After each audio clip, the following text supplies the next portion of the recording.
ரொம்ப பிடிக்கும். தேங்க்ஸ் சொல்லணும்னா யாருக்கு தேங்க்ஸ் சொல்லணும்னா சரண்யா ஆண்டிக்கு தான் சொல்லணும். இந்த டிஷ் பேர் வந்து காளான் கிரேவி. இதுதான் நீங்க செய்ய போறோம். எப்போ சொல்றதுலே கொஞ்சம் டிஃபரெண்டா சொன்னது சரண்யா ஆண்டி, சமைச்சது எங்க அம்மா, சாப்பிடுறது நானு. இப்போ நம்ம வீடியோக்குள்ள போலாம். கிச்சனுக்குள்ள வந்தாச்சு. இப்போ நம்ம வந்து இதுக்கு தேவையான பொருட்கள் பார்க்கலாம். 2 தக்காளி வந்து இந்த மாதிரி கட் பண்ணி வச்சுக்கோங்க. 2 பச்சை மிளகா, 1/2 வெங்காயம், இந்த மாதிரி பெரிய வெங்காயம் இந்த மாதிரி ஸ்லைஸாக கட் பண்ணி வச்சுக்கோங்க. அப்புறம் வந்து நாம் வந்து 8 பல் பூண்டு போட்டுக்கலாம். அப்புறம் வந்து 1 இன்ச்சு இஞ்சி போட்டுக்கலாம். அப்புறம் வந்து ஒரு 12 சின்ன வெங்காயத்தை எடுத்துக்கோங்க. இந்த ஸ்பூனில் வந்து நம்ம ஒரு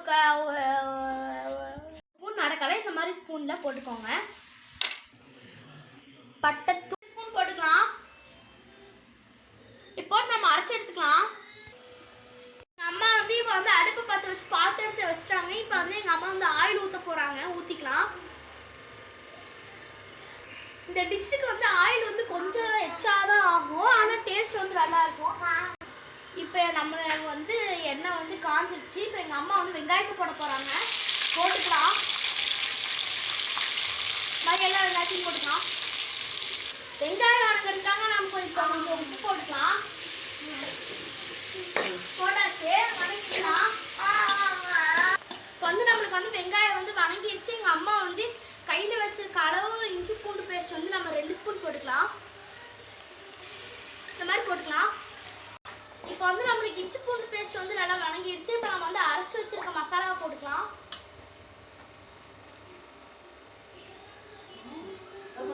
இப்போ வந்து நம்ம போட்ட மசாலா வந்து நல்லா வணங்கிடுச்சு. இப்போ நம்ம வந்து சிக்கன் மசாலா தூள் 2 ஸ்பூன் நம்ம போட்டுக்கலாம்.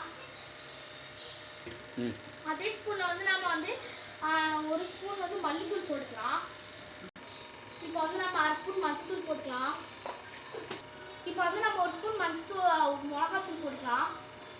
இப்போ வந்து நம்ம தக்காளி போட்டுக்கலாம். 2 சின்ன தக்காளியை வந்து நம்ம பொடியாக கட் பண்ணி எடுத்துக்கலாம். இப்போ வந்து போட்டு நல்லா வணக்கிக்கலாம். இப்போ வந்து நம்மளுக்கு வந்து மசாலா நல்லா வணங்கிடுச்சு. இப்போ வந்து மெயின் ஹீரோ காளானை போட்டுக்கலாம். நாங்கள் வந்து 2 பேக்கெட் காளான் எடுத்துருக்கோம்.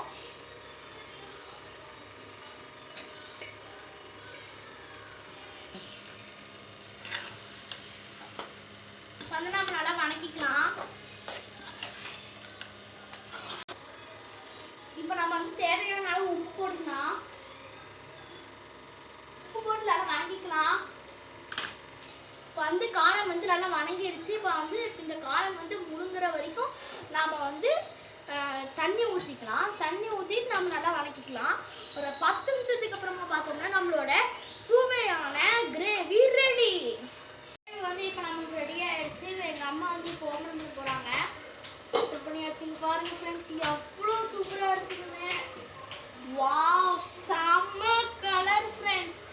சாப்பிடுவோம். இப்போ எங்கள் அம்மா வந்து கடைசியாக மல்லி தலை கொஞ்சம் போடுறாங்க ஃப்ரெண்ட்ஸ். போட்டு ஒரு கொதி வந்தாலுமே ஒரு கிளறி விட்டுக்கலாம் ஃப்ரெண்ட்ஸ். ரெடி ஆகிடுச்சு. இப்போ நம்ம ஆஃப் பண்ணி சாப்பிட ஆரம்பிக்கலாம் ஃப்ரெண்ட்ஸ். ஃப்ரெண்ட்ஸ், இப்போ வந்து நம்மளுக்கு வந்து எல்லாமே ரெடி ஆயிடுச்சுன்னா இப்போ உங்களுக்கு சாப்பிட்டு காட்டுறேன். சாப்பாடு மஷ்ரூம் கிரேவி எங்கள் அம்மா ஊற்ற போகிறாங்க. நான் உங்களுக்கு சாப்பிட்டு காட்டுறேன். ஃப்ரெண்ட்ஸ், நான் இப்போ வந்து பணிச்சுட்டு உங்களுக்கு சாப்பிட்டு காட்டுறேன். ஒரு காளான் வச்சு சாப்பிடுவோம். காளானமாக இருக்கணும்.